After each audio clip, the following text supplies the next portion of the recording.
কি ব্যাপার গো, তেল নিবে নাকি? তেল নিবে? হ্যাঁ তেল দিচ্ছে না। না না, তেল পাওয়া যায় না। কেন তেল পাওয়া যাচ্ছে না গো? এই যে দেখো, লাইন দেখো, তেল শেষ হয়ে গেছে। ঠিকই তো।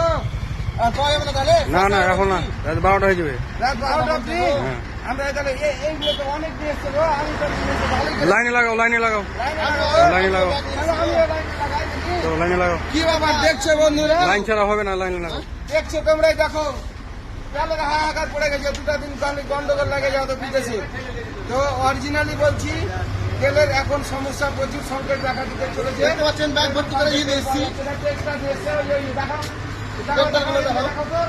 এদিকে দেখো, লাইনটা দেখেন, লাইনটা দেখেন। কি দেশের অবস্থা ওনারা ট্রাক্টর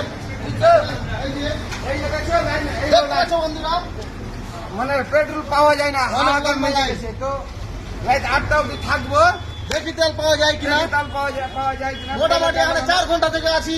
অনেকক্ষণ ধরে আছি। হ্যাঁ, কিন্তু পেলাম না। রাখছো কেন গো? বসো, লাইন দাও।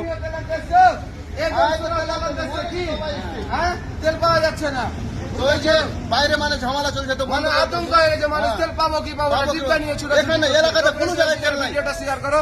তেলের কোনো বেশি বেশি সংকট করে হবে না, শেয়ার কিছু করো। হবে না। আমি বলছি তেলের সংকট হবে না।